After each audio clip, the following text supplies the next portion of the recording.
Faust are a krautrock band from Germany. They existed from 1971 to 1975, and after quite a big gap, then again from 1990 to the present day.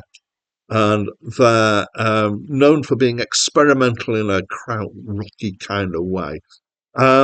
They initially released two albums and then got signed to Virgin Records and released two more albums, the first of which was sold at the price of a single rather than an album. And then in 1975, Virgin rejected their fifth album and they broke up. And then they were listed as having disappeared. And the next 15 years basically are shrouded in mystery. Nobody, presumably somebody does, but it's not known what they were doing or, what was going on during that period. In 1990, they then re-emerged and started touring, and in fact, since then, they have released 10 more albums. Hi, my name's Dan, and this is a review of the Faust tapes, an album by Faust, which was released in 1973. This is their third album. It was their first for release through Virgin in the UK. I have a copy of this album, but I have a copy of quite a lot of krautrock.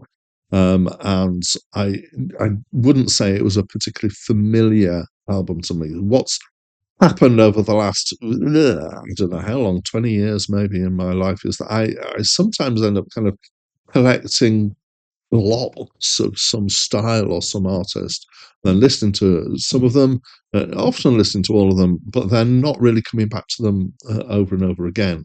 I'm a bit kind of acquisition-y when it comes to music, I'm afraid. So this was particularly aimed at the UK market, and it was sold through Virgin at 49p for the album. And this was deliberately the price that singles normally went for. The idea was to make it so cheap that lots of people would buy it, and therefore it would get a lot of exposure, which worked. It got to number 12 in the UK charts, album charts, but later was redacted from the chart because it was deemed that low price disallowed it from being on the album charts. And I think that was to avoid other people doing a similar thing to try and get into the charts and therefore getting more attention with stuff. It did sell a lot of copies.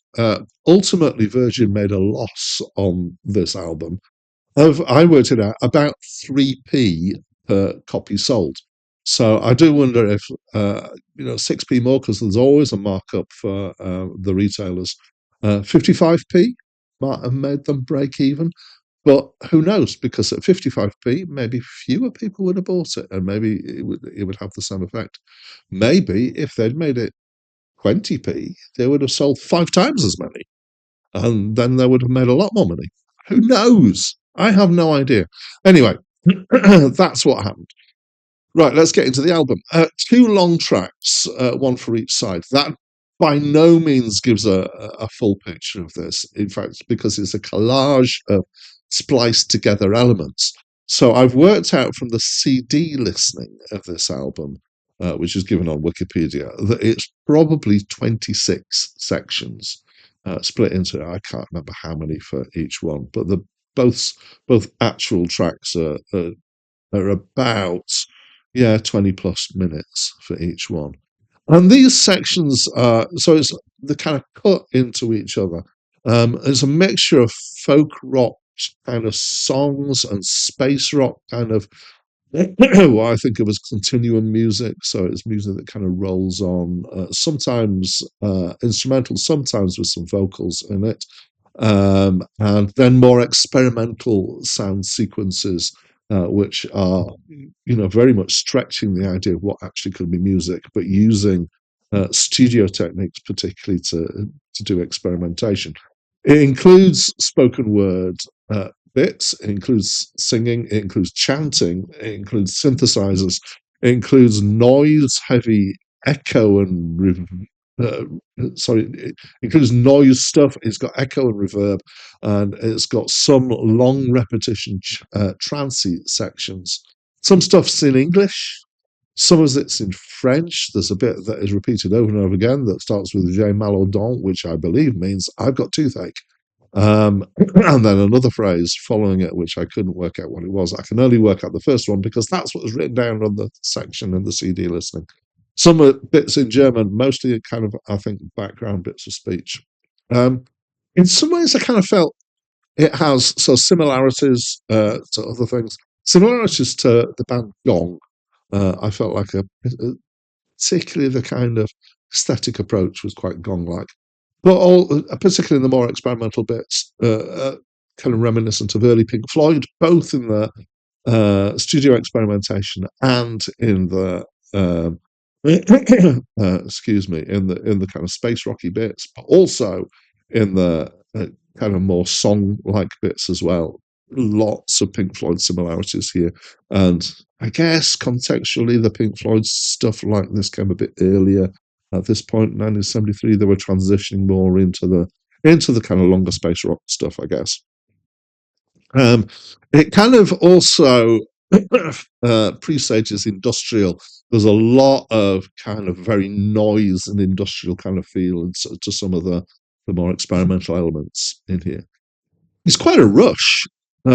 It feels quite random initially in its chopping and changing and use of strange sounds, and there's an overall kind of experimental avant-garde feel to it.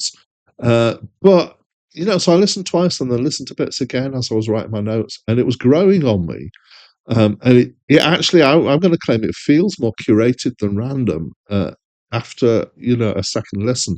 It feels a bit like, so I'm going to make a weird metaphor here, a bureau of curiosities, like a little thing with lots of drawers, found in a junkyard and containing strange and inexplicable objects. Like it's almost cartoon strangeness, and in that kind of aesthetic, it reminded me of a comic book magazine from America called Heavy Metal that just has this kind of randomness and weirdness to it, but one that's got an overall aesthetic. So I felt that it actually does work together, although the first listen I felt a bit kind of bounced about like a pinball in a pinball machine. And the second time I kind of felt like, yeah, I got more of the feel of it. The experimental stuff in here, I would say, is particularly strong and effective.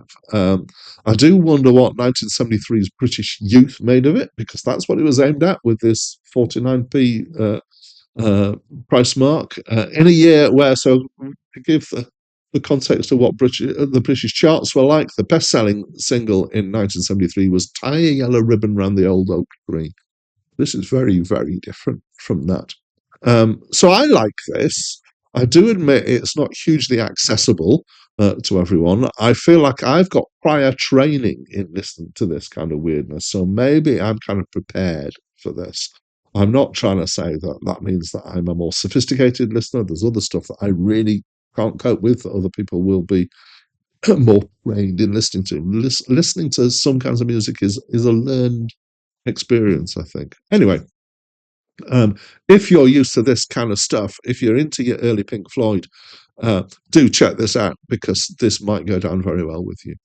Uh, anyway, that's what I think of this album. As always, at this point, I'd love to invite you to tell me what you think of this album. So please do that by leaving me a comment. But that's it from me for